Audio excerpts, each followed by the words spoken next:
In the dark shadows, in the white cold, fearlessly we search for knowledge new and old.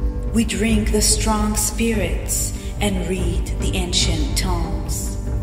The order of the Abracast. We are the brave and the bold.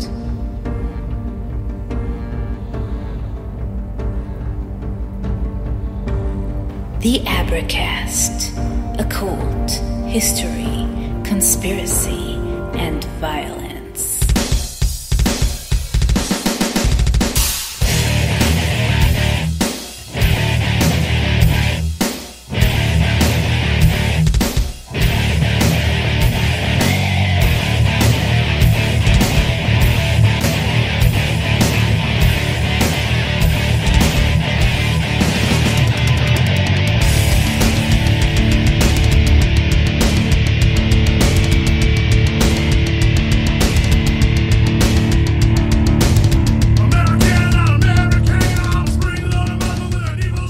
Hey everybody, this is the Abracast. I'm your host, John Towers, and we're going to be adding on to our Herculean collection of 9/11 in context episodes. I thought we were done when I did the postmortem. I thought we were done, but the fucking hits keep coming.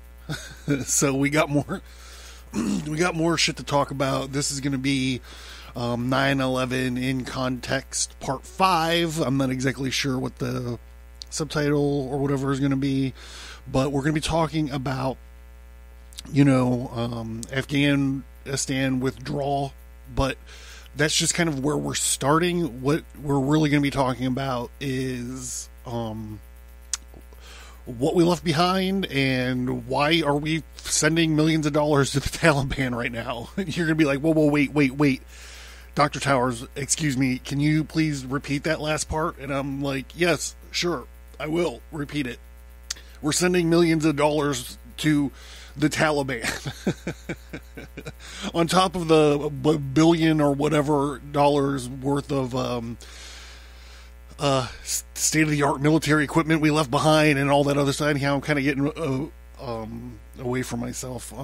We are a little bit late. I have been doing really good with putting episodes out, and up until this point they are all out on Sundays. However, we went camping this weekend and we got in a little bit of problems because we were sleeping in a tent that was actually a submarine during this rainstorm.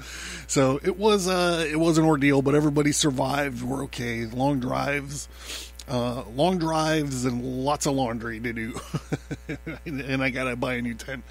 And also just a note, kind of inside baseball housekeeping note or whatever, but Spreaker is again up to their level of, or their limit or whatever of advertisements that we have to put in the episodes.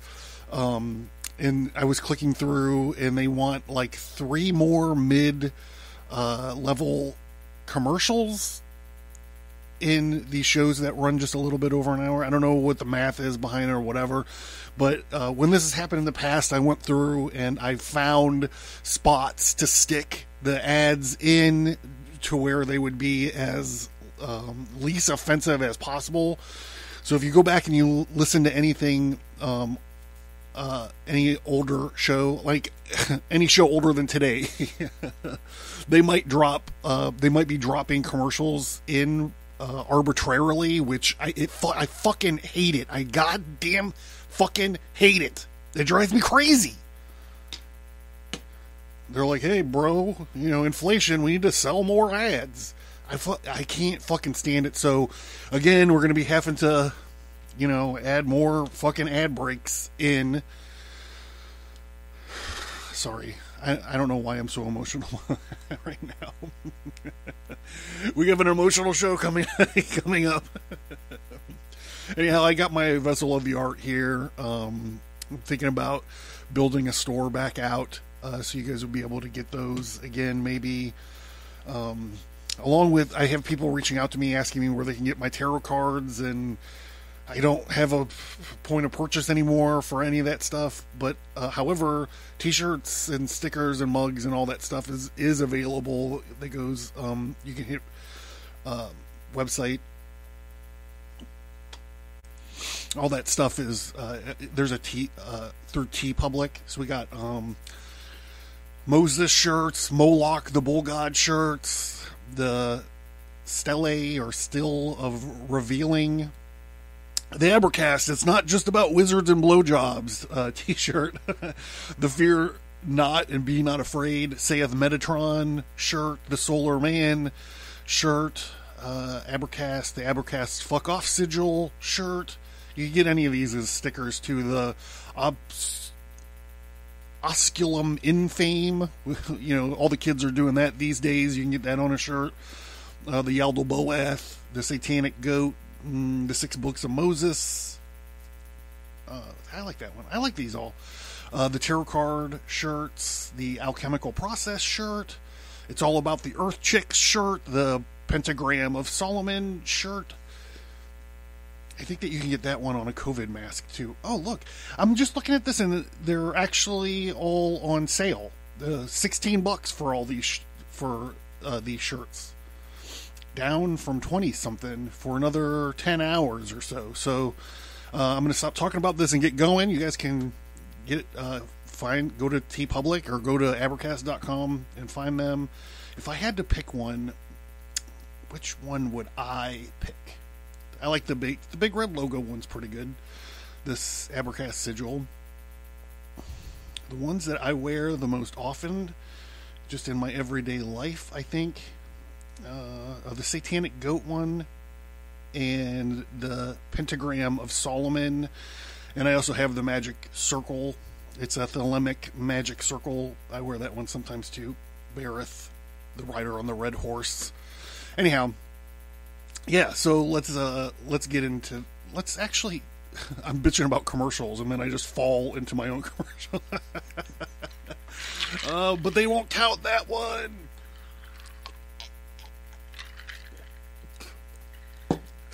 And then I have my vape pen here for my trauma coping.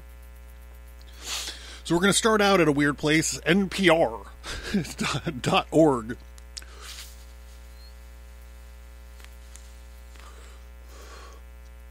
"13 service members killed in Kabul attack, honored with Congressional Gold Medal."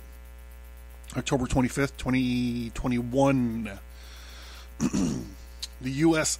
House of Representatives has voted to posthumously award the Congressional Gold Medal to 13 American service members killed in a bomb attack in Kabul this summer. The August attack was one of the deadliest days for American forces in the past decade of the 20-year war in Afghanistan. It took place just days ahead of the U.S.'s planned full withdrawal from the country that had been overtaken days earlier by the Taliban. The bill to honor the fallen service members was introduced by Michigan Republican Lisa McClain and was co-sponsored by a bipartisan group of more than 300 representatives. Now it's funny because, Biden has called the Americans who lost their lives in the bombing heroes who made the ultimate sacrifice in service of our highest American ideals and while saving the lives of others. Their bravery and their selflessness has enabled more than 117,000 people at risk to reach safety thus far, Biden has said in a statement shortly after the attack. May God protect our troops and those standing watch in these dangerous days. So, you notice the way he said this, he was like, the service of our highest American ideals while saving the lives of others. And he says, their bravery and selflessness has enabled more than 117,000 people at risk to reach safety thus far. So one of the, I'm just going to finish this real quick, but the point is that the United States government didn't help 117,000 people at risk to reach safety thus far. We'll see that there's a giant hole in that because the private sector had to step up to get people out of Kabul. the private sector. There are networks of American veterans that went in to save their comrades, their interpreters, their allies that were now stuck in Taliban-controlled countries. We didn't do that. I mean, we, as a veteran, obviously I did not do that. The American government didn't do that. People took it upon themselves to do it because we left a bunch of people fucked. We left a bunch of people fucked. And also, well, Biden, he's been on vacation now for like 3 weeks. Like, who's fucking running this country? Are they trying to prove to us that you don't need a president to run the country? Because it's kind of what it seems like. But before he got the boot, whenever he talked about, his administration, he would say, like, no American soldiers have lost their lives, during my administration, because he's forgetting totally about these 13 service members that got blown to fucking bits. But we don't talk about that.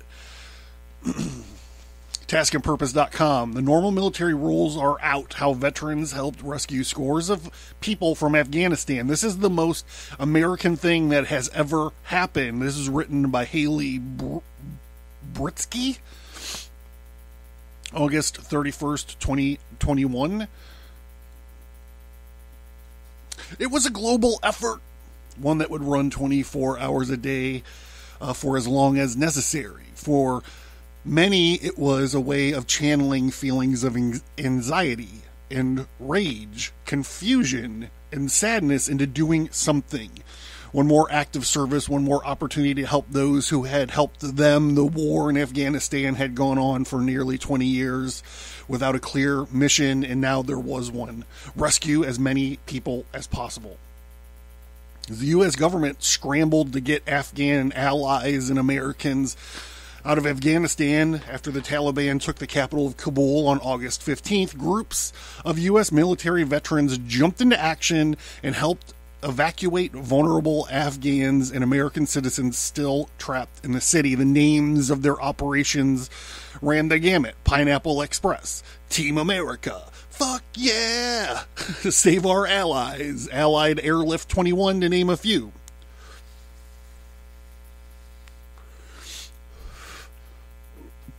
The groups included more than just veterans, former intelligence officials, diplomats, tech wizards, and everyday citizens who had the time and the conviction to lend a hand, pulled together to map the evacuation routes, help Afghans around Taliban checkpoints, and coordinate with U.S. personnel on the ground to get people inside the airport. They had day jobs, but the rescue effort took priority for many of the veterans who spoke with task and purpose. People are working outside of their work hours. They're giving every moment they have. We're just trying to do the right thing. Said Alex Pt5, an Army combat veteran who worked with a group of veterans and officials who had previously served in Afghanistan. And I think for a lot of us, including me, having post-traumatic stress disorder for a number of years, this may have been an opportunity to try to make something positive out of this shit situation and get some closure. Mike Jason, a retired Army colonel and interim executive director for Allied Airlift 21, echoed this sentiment, saying it was a way for some veterans to shift their focus from questioning their own losses in Afghanistan to helping others. I lost my battalion. I lost my best friends over there. I spent a significant amount of my professional career worrying about being in that region in Afghanistan. But in the end, it gave us this focus to do something. At the same time, we kind of had that gut punch. Hey, it's over. It's not a win. It's not even fucking close. How do we deal with that? Jason, a West Point graduate, said he was texting with former Army War College classmate and Afghanistan military officer as Kabul was collapsing. He was working to get his friend out, which seemed and was possible for the first few days. The possibility to get others out, however, got slimmer and slimmer as time went on. Soon, he was roped into a network of other West Point graduates who were working to get Afghan friends out of the country. The group grew into a broader operation to get special immigrant visas applications out. The organization expanded to include roughly 300 volunteers working around the clock. Another group, which was started with a former U.S. Army commando, reached out to a private equity investor for help in evacuating thousands of children in Kabul, the Wall Street Journal reported. The request for help resulted in an operation called Commercial Task Force, which was carried out with the help of United Arab Emirates as temporary host nations for evacuees, veterans, alongside with other volunteers, which included former diplomats, financial donors, nonprofit workers, helped coordinate evacuations and direct Afghan citizens to safety from a hotel conference room in Washington, D.C., the Journal reported. Commercial Task Force dispatched former commandos to Kabul to retrieve evacuees, the Journal reported. Nick Palmascanio, an Army veteran and founder of the lifestyle brand Ranger Up, was one of those veterans. He explained that the group on the ground was just a handful of people at first, but eventually grew to include 12 members. They worked alongside the State and Defense Department, he said, and were given their own ramp for charter flights, and they'd paid for evacuating Afghans to the UAE. It wasn't normal for that to be able to happen, he said, but with a lot of what happened over the last 2 weeks wasn't normal. I'll say, I want to know why we left the way we did. I want to know why no one got fired for leaving the way we did. I want to know why we left all that military equipment there intact, and we know it's intact, and we'll get to how we know that. And the dogs, the beautiful dogs, they were terrific. Left canine dogs there. Who knows what the hell happened to them? They probably got eaten or impregnated. It's the Wild West, he said. All of the normal military rules are out, and for the first time that I've ever seen it, everybody is fine with it. Everybody was just like, yeah, we know that there's usually a 47-page form you have to fill out, but fuck it. Just get these people out of here. In total, they estimated over 11,000 people were evacuated through their operation. Like, the way that it was pulled, I mean, I'm not a military tactician. But I mean, it's like, hey, why don't we get our people and our friends out before we go wheels up and let this whole shithouse burn down? You know, I guess we're going to be talking about this forever because it was just so retarded. It was just such a retarded way to do it. I was actually for ending the war because I'm like, well, it's not going to get any better, you know, but there's ways to have done it, I suppose, way better than this. I mean, and then just be like, well, we did what we did, so now, you know, everyone else has got to fucking clean up this mess. Like, that's some shitty, irresponsible bullshit.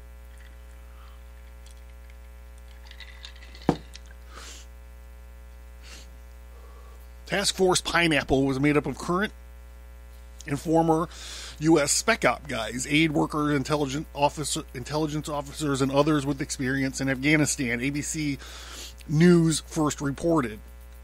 As of last Thursday, a group told ABC that the Pineapple Express had brought roughly 500 Afghan Special Force operators and other high-risk individuals and their families into the Hamid Karzai International Airport. Some members of that group were wounded in the suicide bombing on Thursday morning that killed 13 U.S. servicemen and hundreds of Afghans.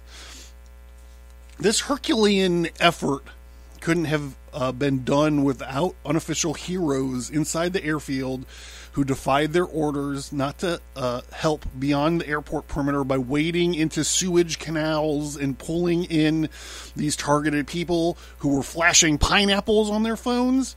Retired U.S. Army Lieutenant Colonel Scott Mann, an Army Special Force veteran who led Operation, told ABC News. Because there were several operations happening at once, Sean Van Diver, a Navy veteran veteran and founder of the San Diego chapter of the Truman National Security Project, a nonprofit focused on national security and U.S. foreign policy, stepped into the center of the web of organizations to launch an operation center of sorts to streamline planning and communication between the different organizations. Something that isn't noted here, or certainly people don't talk about it anymore, but the State Department was actually giving people shit about flying these people out of the airplanes, not giving them clearance to leave the country, not giving them a clearance to go to the country that they were going to like babysit these people, because they're not bringing everybody here, right? So, I'm like, they're just adding. It's just like when you're trying to mop up a mess and someone just walks up and just shits on the spot you just mopped up. Like, that's what the State Department did. And you're like, you look at fucking puppet heads like Anthony Blinken, and you're like, who is in charge of this fucking nonsensical, clusterfuck? Like, what? I can't even imagine the decision-making process that happened. There was a deal, like someone did something, pushed some buttons, and we lost. We fucking lost. We lost the whole thing. 20 years. You can't look at what they have got as far as Bagram and the money we're sending them, and there's no metric, there's no criteria on the face of the planet that says we won that war. That's what I'm saying.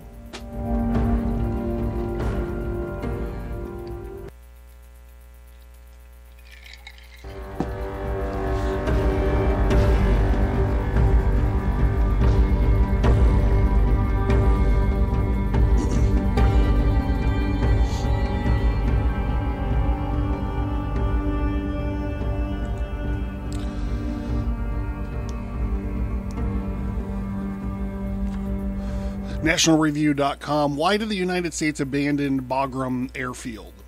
This is written by John McCormick, August 18th, 2021. The bottom line is that Biden didn't leave enough troops in Afghanistan for an evacuation. On the night of July 1st, the United States military departed from Bagram Airfield in Afghanistan without notifying the base's new Afghan commander, who discovered America's departure more than 2 hours after they left, the Associated Press reported at the time.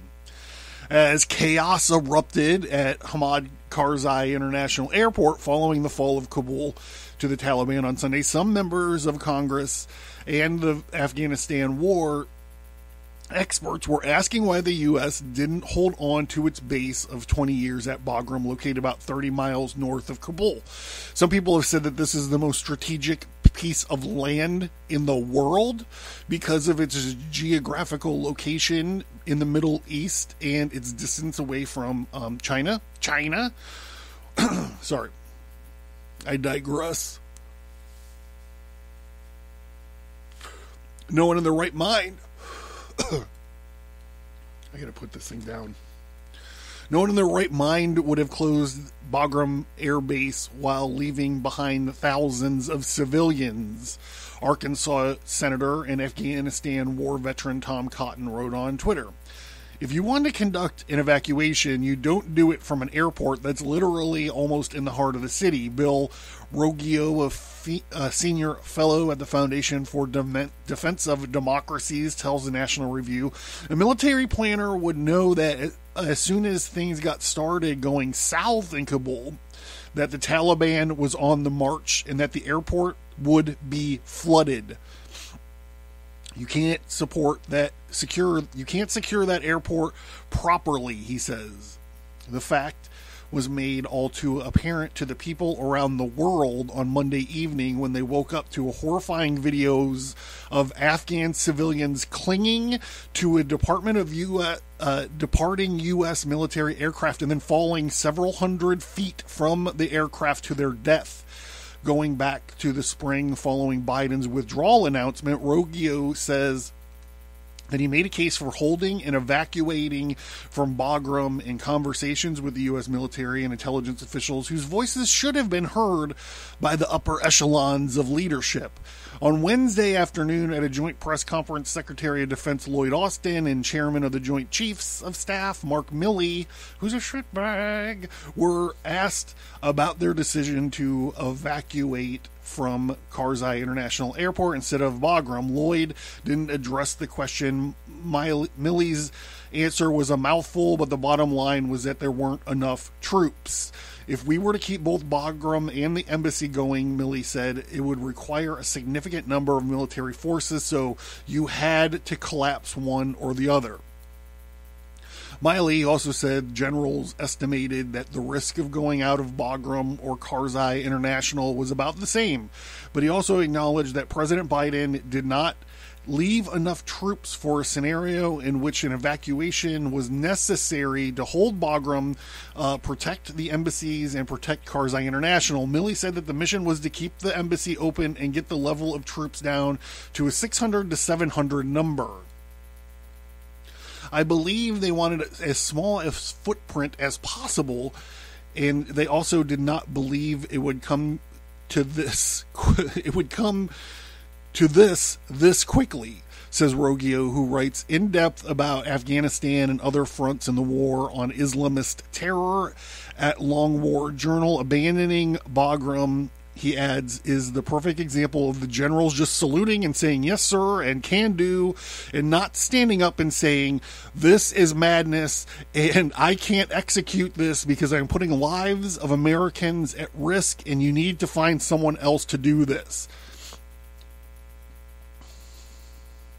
Even as order was restored at the military side of the Karzai International, chaos reigned on the civilian side on early Thursday morning Kabul time at the Kabul airport. Civilian side, more chaos than before. ABC senior foreign correspondent Ian Pennell reported on Twitter, evacuees unable to get through, #Taliban, wild and dangerously firing and beating civilians. While Bagram would be more secure than Karzai International, simply by holding on to the base would not have solved problems that some Americans and Afghan allies were facing right now of the Taliban not letting them through the checkpoints. This was kind of why they couldn't let Kabul fall to begin with, says Roggio. Eventually, you've got to organize somewhere. Establishing a perimeter around Kabul, however, would have taken many more troops than Biden wanted to leave in country. But it's hard to dismiss how helpful it would have been, and still would be, to have a second airport that was not partially controlled by the Taliban. Biden administration officials told Senate aides on Wednesday that they are thinking about and discussing air bridges to exfiltrate Americans trapped in places outside Kabul. At the end of Wednesday's press conference, Dan Lamothe of the Washington Post asked Milley if the military is considering retaking Bagram. Karzai International Airport has a single runway with a commercial airport, making it much more difficult to defend that runway. We've already seen that this week. Bagram has 2 runways and would have been a lot easier to protect people once inside, he noted. Is there any thought of retaking Bagram in order to expedite this evacuation? Good question. Great question. Tremendous question. This is the best question. I'm not going to discuss branches and sequels off our current operation, Milley replied, and I'll just leave it at that.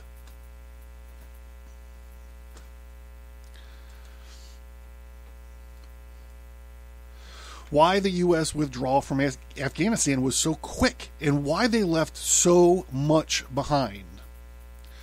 This is from abcnet.au.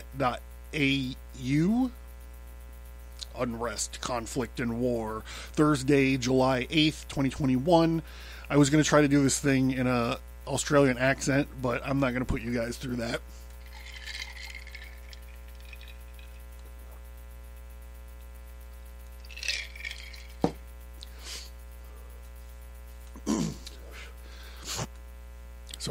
The U.S. military departed from Bagram Air Base in Afghanistan last week in a remarkably unceremonious way. The Americans had been using the massive, heavily fortified facility, the size of a town, for 20 years. But the Afghan general who took over the place found out that the Americans were gone 2 hours after they turned off the electricity.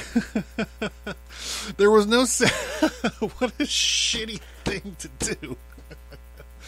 There was no ceremony, no handover, no, here's the keys, good luck. Many of the vehicles were actually left behind with no keys.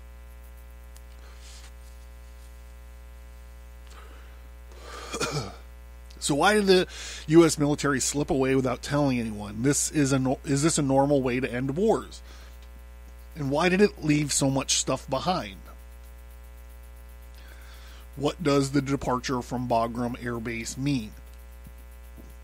The departure from the Bagram Air Base effectively ended the United States and Australia's longest war. The Pentagon says the withdrawal of U.S. forces from Afghanistan is 90% complete. An unusually large U.S. security contingent of 650 troops based at the U.S. Embassy compound will continue to protect American diplomats and potentially help secure Kabul International Airport. But the U.S. troops will no longer be there to train or to advise Afghan forces. Afghanistan's district administrator for Bagram, Darwash Rufi, there it is. Darwash Rufi told the Associated Press that unfortunately the Americans left without any coordination with Bagram district officials or the governor's office. The Pentagon spokesman John Kirby said this week the U.S. military had told the Afghans they were leaving, but they didn't want to give an exact time for security reasons. The final conversations were about 48 hours before the departure on July 2nd. What I would say is the exact hour of departure was not divulged for operational security purposes, Mr. Kirby said. When we talk about this drawdown, we talk about it being safe and orderly. Safe is the first word. The U.S. Central Command described the withdrawal as orderly and responsible. That's why you're dropping hundreds of people off of fucking airplanes while it's trying to take off. Mr. Kirby didn't address why the electricity was turned off, but NPR reported that the shutoff was a result of miscommunication, according to a senior anonymous source in the military. Is this a normal way to end this? Is it normal to end a war this way? Not necessarily. Unlike Afghanistan, some American wars have ended with a flourish. World War I was over with the armistice signed with Germany on November 11th, 1918, now a national holiday in the U.S., and the later signing of the Treaty of Versailles. World War II saw dual celebrations in 1945, with Germany's surrender marking the victory in Europe and Japan's surrender a few months later following the U.S. atomic bombing of Hiroshima and Nagasaki. In Korea, an armistice signed July 1953 ended the fighting, although technically the war was only suspended because no peace treaty was ever signed. Other endings, like the wars in Vietnam and Iraq, have been less clear-cut. And then they have a picture of W in the mission accomplished sign.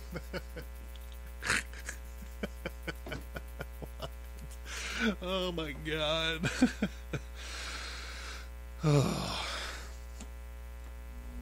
When a convoy of U.S. troops drove out of Iraq in 2011, a ceremony marked their final departure, but just 3 years later, American troops were back to rebuild Iraqi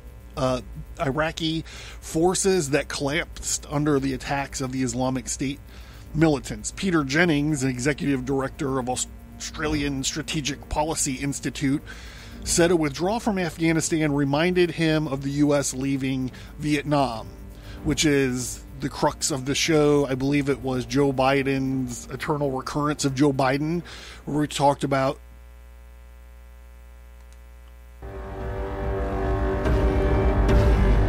just talked about how it was similar, you know.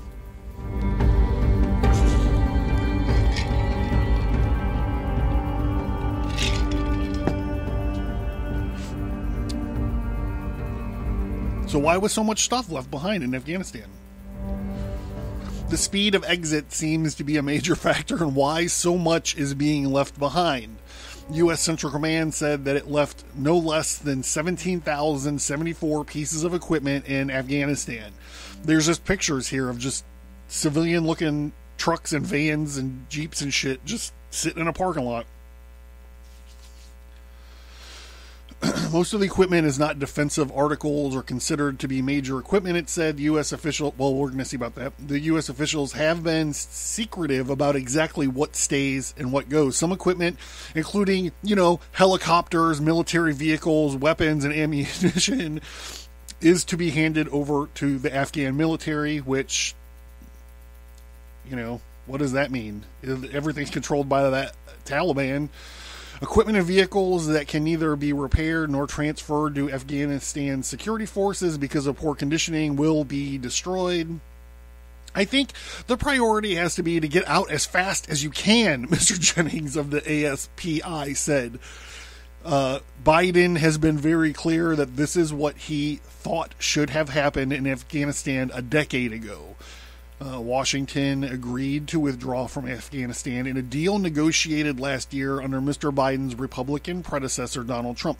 Biden overruled military leaders who wanted to keep a large presence to assist Afghan security forces to prevent Afghanistan from becoming a staging ground for extremist groups. Well, he initially set a deadline for September 11th. For the U.S. forces to be out of Afghanistan. Now he's brought that forward to August 31st. And why would you even choose September 11th? It's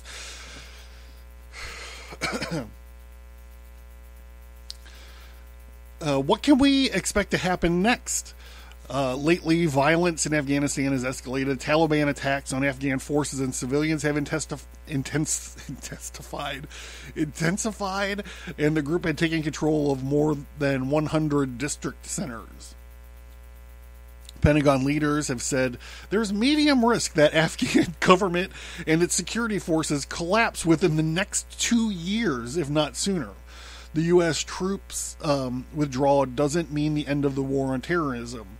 The U.S. has made it clear that it retains the authority to conduct strikes against Al-Qaeda or other terrorist groups in Afghanistan if they threaten the U.S. homeland. But because the U.S. has pulled its fighter and surveillance aircraft out from the country, it must now rely on manned and unmanned flights from ships at sea and air bases in the Gulf region, such as Al Dhafra Air Base in the United Emirates.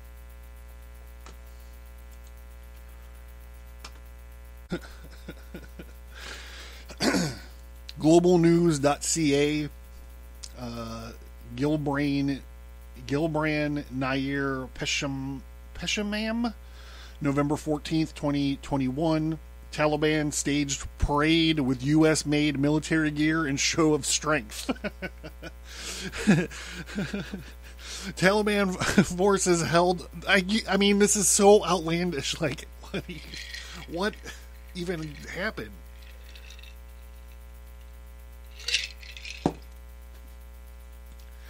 Taliban forces held a military parade in Kabul on Sunday using captured American-made armored vehicles, Russian helicopters, in a display that showed their ongoing transformation from insurgent force to a regular standing army. The Taliban operated as insurgent fighters for 2 decades, but have used the large stockpile of weapons and equipment left behind when the former Western-backed government collapsed in August to overhaul their forces. The parade was linked to the graduation of 250 freshly trained soldiers. Defense Ministry spokesman, Enya Tula Kwazami said, the exercise involved dozens of U.S.-made M117 armored security vehicles driving slowly up and down major Kabul road with Mi-17 helicopters patrolling overhead. Many soldiers carried American-made M4 assault rifles. Most of the weapons and equipment the Taliban forces are now using are those supplied by Washington to American-backed government in Kabul in a bid to construct the Afghan national force capable of fighting the Taliban. These forces melted away with the fleeing of Afghan President Araf Ghani from Afghanistan, leaving the Taliban to take over major military assets. Taliban officials have said that pilots, mechanics, and other specialists from former Afghan National Army would be integrated into a new force. Oh my God. Clown world. We're living in a clown world. American military news. U.S. military weapons from Afghanistan may have been used to kill Americans in Israel. At least 9 Americans were killed in the Hamas terror attacks on Israel over the weekend. The the U.S. State Department confirmed on Monday the rising death toll amid reports that American weapons left behind in Afghanistan ended up at the Gaza Strip, and concerns that those weapons may have been used to kill Americans in Israel. According to a Newsweek report that flew under the radar earlier this year, an Israeli commander warned that the U.S. weapons abandoned in Afghanistan during Joe Biden's deadly withdrawal were seen in the hands of Palestinian groups in Gaza. The report resurfaced amid criticisms targeting the Biden administration's decision to release $6 billion in frozen funds for Iran, which supports Hamas. Administration officials have rejected the condemnation, arguing that the funds had not been released yet and were only for humanitarian purposes. Well, we're only for humanitarian purposes. The $6 billion has not been accessed completely by Iran yet, but the fact of the matter is that you have a credit on your account for $6 billion. Typically, people count that as access available today, tomorrow, whenever. So you start reworking your spending budget. GOP presidential candidate Tim Scott told Breitbart News. And by doing so, you're putting yourself in a position to use that money even though you have not had access to it yet, he argued. So the $6 billion that they know they're getting, they're using it already. In September, former President Trump predicted the Biden administration's $6 billion deal with Iran would lead to, quote, terrible things, unquote. So I'm saving this last segment here to actually talk about us physically funding the Taliban, sending them money, so stay tuned, we'll wrap this fucker up.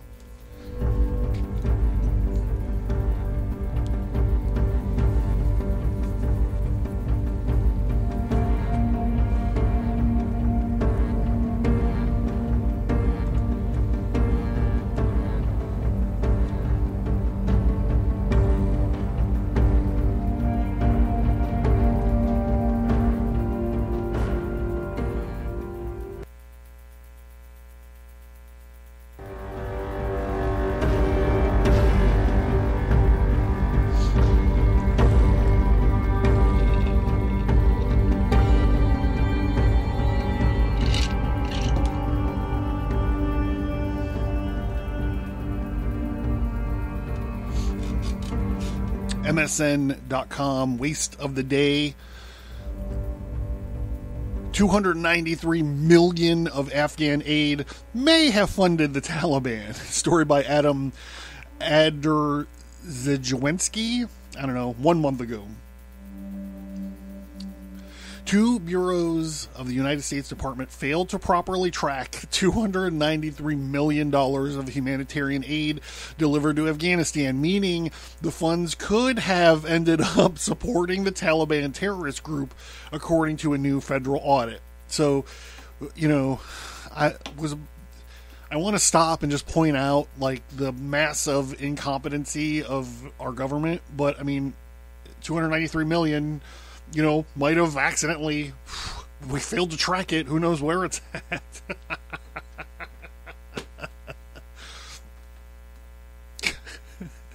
The Bureau of Democracy, Human Rights, and Labor, the Bureau of International Narcotics and Law Enforcement Affairs could not prove that they performed required background checks on Afghani nonprofits before giving them federal funds.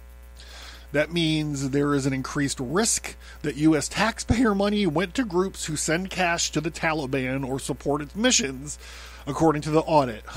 I wonder what really happened with that money. Over 1,000 new nonprofits have been registered in Afghanistan since the Taliban took over in August 2021. And U.S. officials say that they've heard rumors that many of them have connections to the violent extremist group. Auditors asked the two agencies to show documents demonstrating that they properly vetted nonprofits who received the U.S. aid. The INL only had documents for 3 of 22 required background checks, and the DRL could only show 3 of 7 documents. Either the agencies never performed the required risk assessment, or they did not keep the record of the assessment, which auditors said could violate Federal Records Act. It's possible that even more than $293 million was improperly tracked. The audit only covers spending between March and November of 2022. Auditors said 3 other State Department bureaus working in Afghanistan are following proper protocols. This is far from the first time auditors have raised concerns over the $17.9 billion the U.S. has sent to Afghanistan since 2021.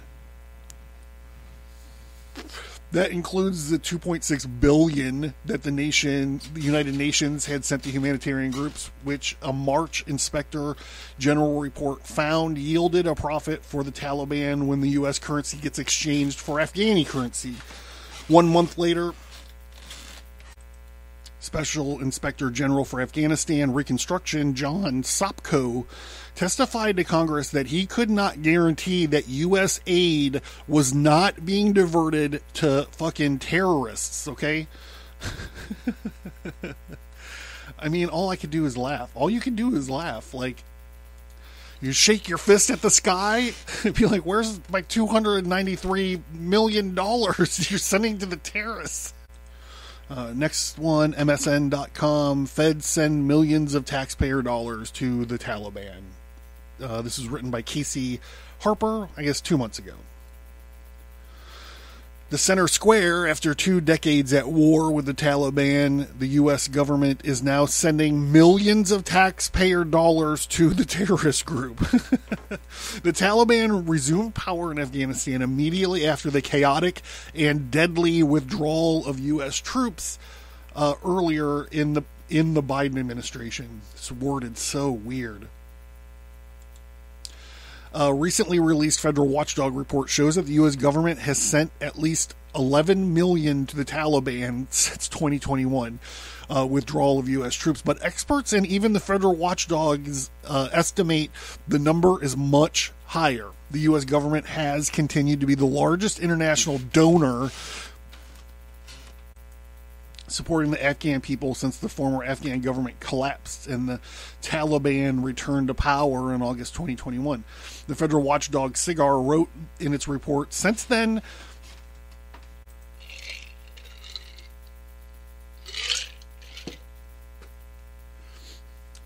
the U.S. government has provided more than $2.8 billion in humanitarian and development assistance to help the people of Afghanistan. SIGAR says the 11 million figure is likely only a fraction of taxpayer dollars actually going to the Taliban. SIGAR also found that the 10.9 million paid by 38 U.S. Department of State, U.S. Agency for International Development, U.S. Agency for Global Media implementing partners is likely only a fraction of the total amount of U.S. assistance funds provided to the Taliban in taxes, fees, duties, and utilities, because UN agencies receiving U.S. funds did not collect data or provide relevant information about their stewardees' payments, the report said. Much of the taxpayer funding is transferred to the Taliban, going through non-governmental organizations receiving foreign aid. To carry out their programs, U.S. agencies rely heavily on non-governmental organizations and public international organizations such as the UN to implement humanitarian and developmental assistance. The report said both the former Ghani administration and the current Taliban-controlled government benefited from U.S. aid by imposing taxes, fees, duties, and utilities on implementing partners as a condition of operating in Afghanistan. In fact, the right-leaning legal group Judicial Watch released an investigation recently showing that the Taliban has created fake NGOs to siphon away tax dollars. Judicial Watch estimates the actual taxpayer dollars received by the Taliban is much higher than 11 million. Although the Taliban has banned education for girls, the U.S. continues to send hundreds of millions of dollars to Afghanistan for education. Since the terrorist group returned to power in August 2021, Uncle Sam has continued to fund Afghanistan's education sector through 6 programs that cost $185.2 million, even though the Taliban has issued decrees drastically limiting access to education for girls and women, as well as restricting women's ability to work and other basic freedoms. Nevertheless, the American taxpayer dollars keep flowing. In fiscal year 2023, which ended in September, the U.S. sent Taliban-ruled Afghanistan over $566 million in humanitarian assistance. Most of it was for emergency food, but a chunk of it was classified as going to general humanitarian and health. More than $15 million went to the cause that is labeled redacted on government records. So, I mean, what the fresh hell is that? Besides the terrorist past, the Taliban also severely oppresses women and girls and denies a wide array of human rights. Sigger reported the importance of U.S. funds being sent on U.S. priorities and not in ways that benefit the Taliban, which represses women, girls, denies human rights to the Afghan people, and remains unrecognized as a legitimate government by the U.S. government and the international community, the report said. You know, there's besides this, there's stories and rumors and report. I didn't find one. There's a podcast called The Sean Ryan Show where he's been talking to spies and other experts about weekly millions of dollars weekly being delivered to the Taliban in Afghanistan. If you haven't checked out The Sean Ryan Show, I suggest you do that, especially if you're interested on why we're sending, I think it's like between 17 and 50 something million dollars a week to the Taliban. If that isn't concerning enough. So I'm John. This has been the Abracast 9/11 in Context Part 5. Still don't know what I'm going to call it, but there it is. Have a good week.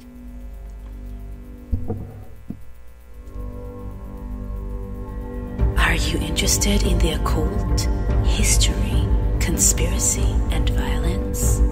Learn more at Abracast.com and visit the storefront for tarot cards, merch, and books.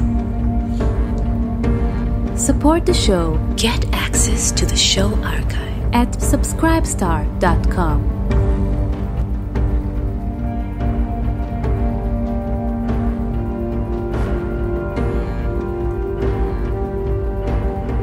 Thank you for listening to this episode. Send an email or visit us on social media to let us know what you think about this topic. And please remember to leave a 5-star rate and review.